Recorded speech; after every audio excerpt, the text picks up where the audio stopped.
he woke up and rebuked the wind, and said to the sea, "Peace, be still." And the wind ceased, and there was a dead calm. He said to them, "Why are you afraid? Have you still no faith?" And they were filled with great awe and said to one another, "Who then is this, that even the wind and the sea obey him?" I will sing of your steadfast love, O Lord, forever. With my mouth I will proclaim your faithfulness to all generations. I declare that your steadfast love is established forever. Your faithfulness is as firm as the heavens. You said, "I have made a covenant with my chosen one. I have sworn to my servant David, I will establish your descendants forever, and build your throne for all generations. Let the heavens praise your wonders, O Lord, your faithfulness in the assembly of the holy ones. For who in the skies can be compared to the Lord? Who among the heavenly beings is like the Lord, a God feared in the council of the holy ones, a great and awesome above all that are around him? O Lord God of hosts, who is as mighty as you, O Lord? Your faithfulness surrounds you. You rule the raging of the sea. When its waves rise, you still them. You crushed Rahab like a carcass. You scattered your enemies with your mighty arm. The heavens are yours. The earth is also yours. The world and all that is in it, you have founded them. The north and the south, you created them. Tabor and Hermon joyously praised your name. You have a mighty arm. Strong is your hand, high your right hand.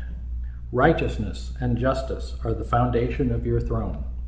Steadfast love and faithfulness go before you. Happy are the people who know the festal shout, who walk, O Lord, in the light of your countenance. They exalt in your name all day long, and extol your righteousness. For you are the glory of their strength. By your favor our horn is exalted, for our shield belongs to the Lord, our King, to the Holy One of Israel.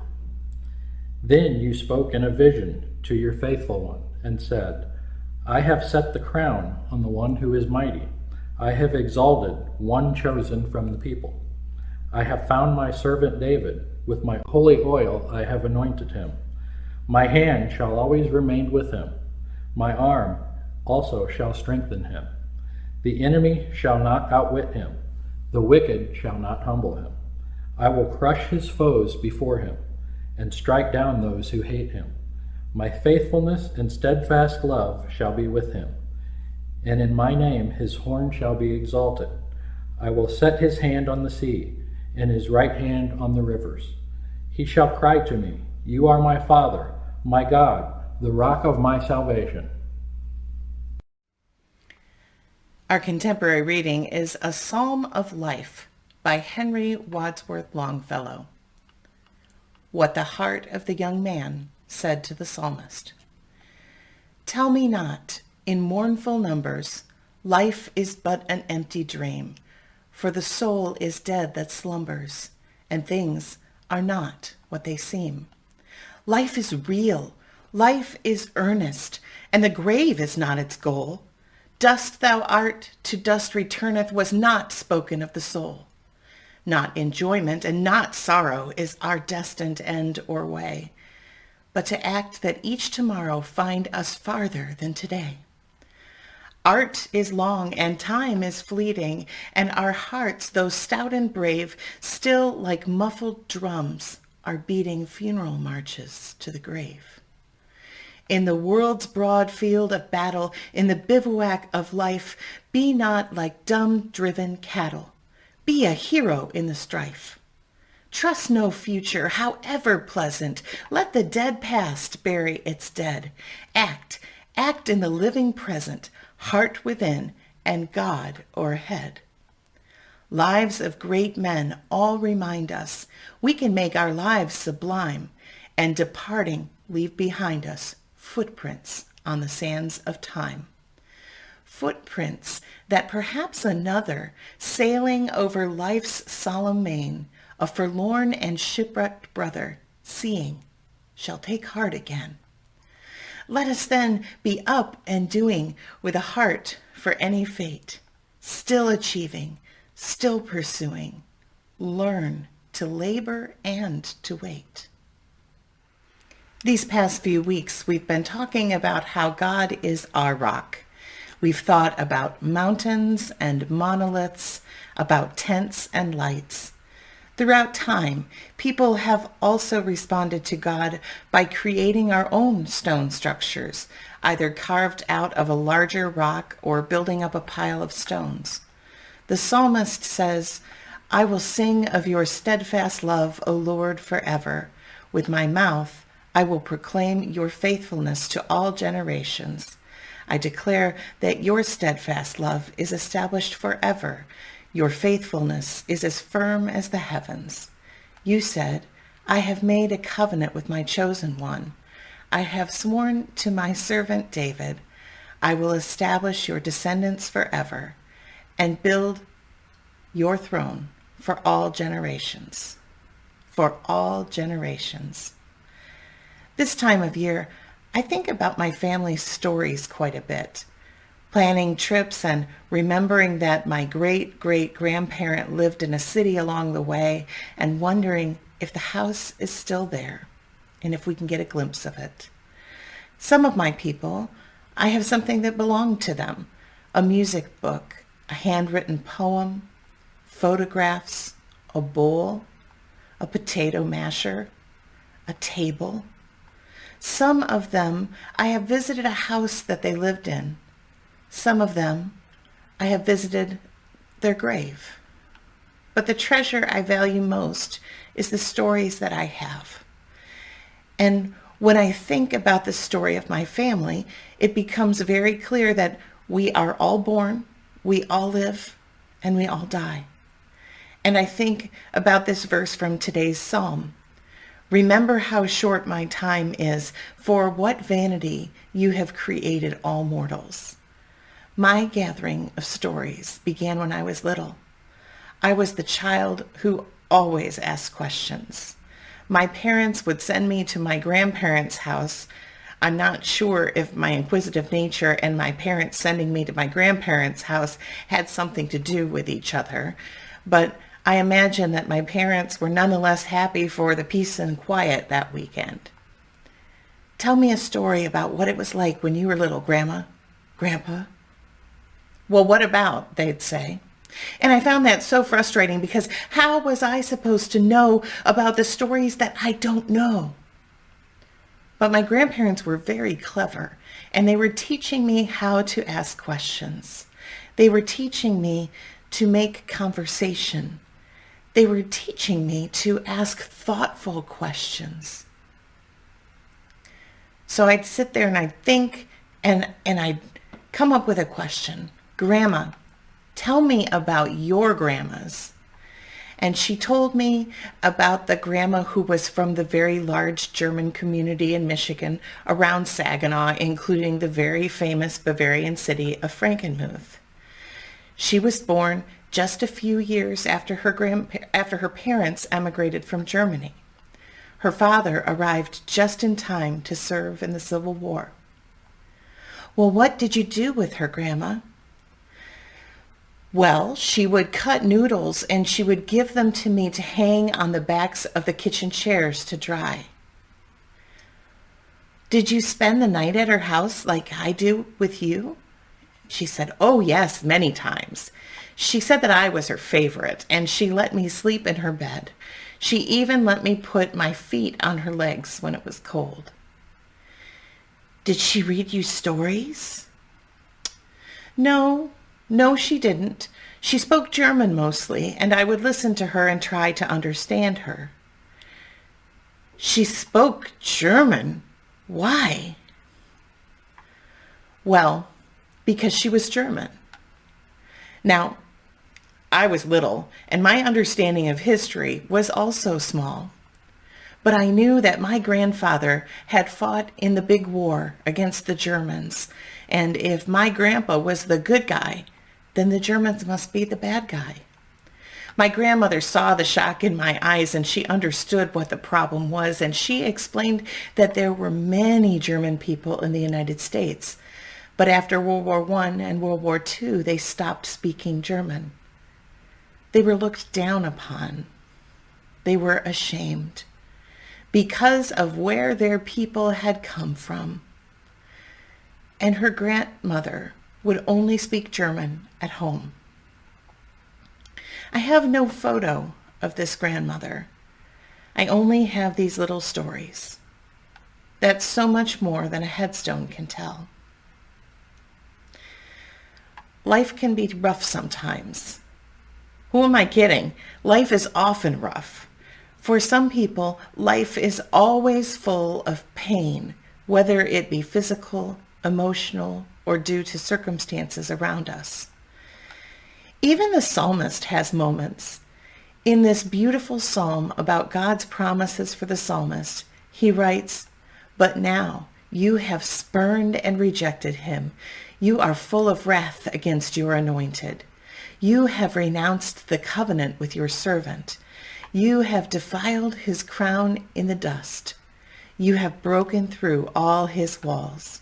You have laid his strongholds in ruins. All who pass by plunder him. He has become the scorn of his neighbors. You have exalted the right hand of his foes. You have made all his enemies rejoice. Moreover, you have turned back the edge of his sword, and you have not supported him in battle. You have removed the scepter from his hand and hurled his throne to the ground. You have cut short the days of his youth. You have covered him with shame. How long, O Lord, will you hide yourself forever? How long will your wrath burn like fire? Remember how short my time is. For what vanity you have created all mortals. Who can live and never see death? Who can escape the power of Sheol? Today's contemporary reading, written by Henry Wadsworth Longfellow and published in 1838, is a young person's response to the psalmist. This young person insists that living in the present is more righteous than the restrained life that the psalmist suggests. This young person asks the psalmist to stop singing about how everything sucks. Life is real. Life is authentic. Life is intense, and it can be messy and it can be painful. But rather than wallow in mystery, Longfellow's young man tells us that we should live our lives in such a way that progress is created every day. When our head hits the pillow, we can say, I did something today. Life is not a journey to the grave. It's not a countdown to death. The meaning of life is not getting older until you die. My grandpa used to say, I don't know what happened. I went to bed a young man and I woke up next to an old woman. Time is fleeting. But in those days that my grandpa had, he built a house and he restored cars and engines, some of which are in museums or will be one day. The work that he did, the stories that he told, the skills that he shared and taught will last for a long time. Longfellow's young man goes on to tell us that the world is like a great battlefield. And life is like a temporary camp in the middle of that battlefield. Think about the tents that we talked about last week, tents that leak or drip or tear or blow away. And the young man tells us not to live our lives like cattle being herded about. Instead, this young man challenges us to be a hero amidst the conflict of life right in the middle of that battlefield. Be a hero. Me. You want me to be a hero? I am afraid of hornets and spiders and clowns. You want me to be a hero on the battlefield? And of course, that's not what he means. He doesn't mean to pick up a weapon and, shear a hole through the crowd. He means to share our ethics with young people. He means to stand up for what is right and to speak up for those who have been silenced. He means to encourage others to join us in that, right? To rally the troops. Live in the present rather than hoping that things will be better in the future or longing for the glory days of the past. Instead, he tells us that we should be living in the present, but also working toward a better future while we draw on our past. And for me, one way that I can do that means reaching down into my family stories and remembering that one of my so many great-grandmothers fought off a bear with a hot poker. The way that she lived in that moment inspires us, and her DNA is in me. It is in hundreds of her descendants. And if she could fight off a bear with a hot poker, I can deal with whatever shenanigans or crisis or threat comes my way today. And we are all interrelated.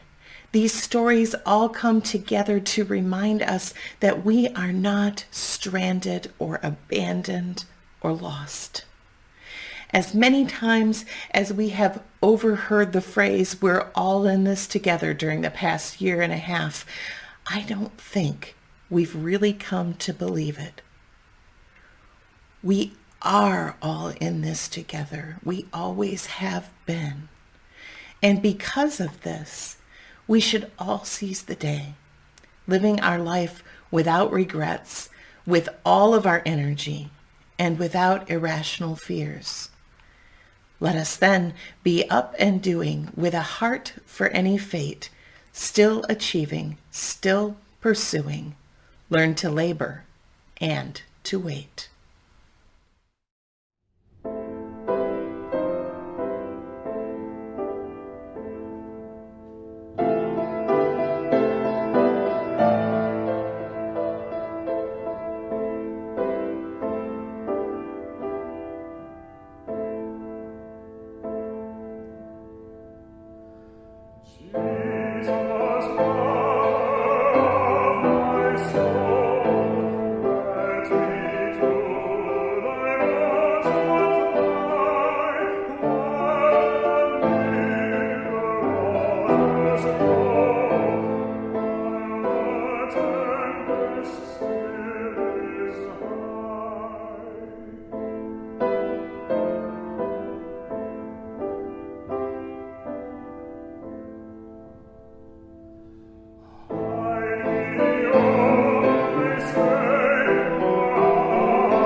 Please pray with me. O God, thank you for the images that we find in Scripture, images that help us to understand how you love us. Thank you for the way you have led us to green pastures and still water. You've shown us beauty this week that has fed our souls. The brilliant green of the trees glowing in the morning sun, the beautiful flowers, the delicate symphony the birds sing each morning, the caress of the warm sun on our cheeks. Some of us have walked through dark valleys this week, and all of us know someone in a dark valley, valleys of sickness, grief, uncertainty, fear. You meet us there in the darkness. You protect us. Our enemies are present in our lives, forces that would take us away from you. Pride, envy, hatred, selfishness, all played out on an individual and corporate level. We need your help in our lives.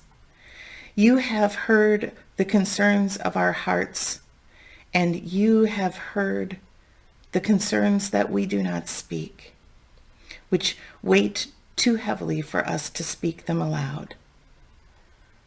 You have provided for our basic needs this week. Thank you for the food we've eaten, for the luxury of variety in our diet, for the joy of cooking, for the clean water that comes out of our taps. You anoint us with oil. You gift us with grace, providing unexpected blessings over and over, encouragement and new strength when we falter, tender compassion when we are spent. Goodness and mercy is following us all the days of our lives. We give thanks for this good life, for life and breath this day, a day to praise and thank you. We want to stay in your presence forever.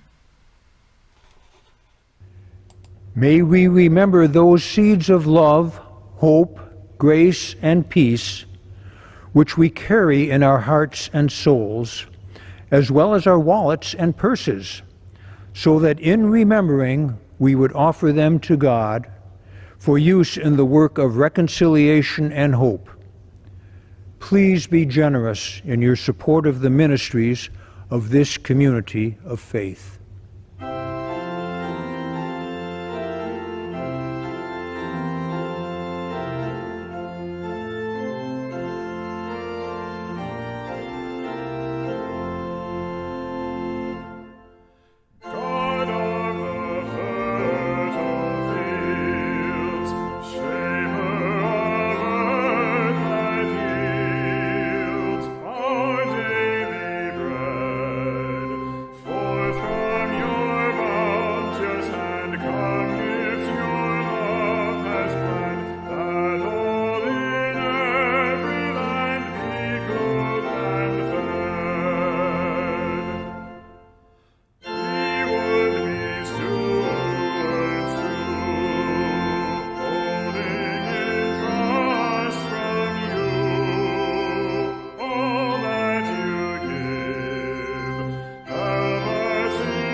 Greetings. We are glad that you have found this community of faith. We hope you feel at home and that you'll join us as we journey together to grow in faith and feed our souls as we work for God's justice and equity, and as we strive to create a world that is accepting of all, reaching out, and touching lives. If we already have your contact information, you should get regular information about our faith community. If you have just found us, please email the office at mainoffice@fcclg.org so we can reach out to you and strengthen our connection. You can participate in any of our programs or just sign up for our updates. Despite the challenges, our church has been active throughout the past year, and now we're getting ready to invite the community back in several ways. The Saturday Meals program returns on July 17th, and vaccinated volunteers are needed. Sign-up details are coming soon. On July 18th, worship in the sanctuary will be back. All are welcome to join in person or continue to watch the simulcast online. Details will be coming soon to your email and mailbox. The book club will be meeting on August 19th with in-person and online options. The Vanishing Half is the novel and was one of the 10 best books of 2020 on the New York Times Book Review list. School is barely out, but the Leader Shop is planning for the coming school year. Many students will need help obtaining the materials needed to support their learning. FCCLG is pitching in by collecting school supplies for the Leader Shop's School Supply Drive. Our goal is to collect 250 notebooks, wide-ruled, single subject, and 100 boxes of markers, sets of 8, classic colors, wide tip. There will be a collection box on Susan's porch at 308 South Spring Avenue in Grange. And once church is in person, a collection box will also be at the church. The collection drive begins now and ends August 1st. That is a Sunday. Thank you in advance for helping students be ready to learn. And today, thank you to Penny Howard of Columbia City, Indiana, for filling in while Pastor Carly is ill. Seeing as there are no other announcements, let's sing.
Go to celebrate the God who is our home forever.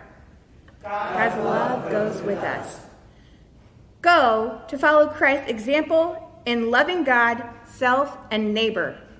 God's love goes with us. Go with the Holy Spirit to change the world with love. God's love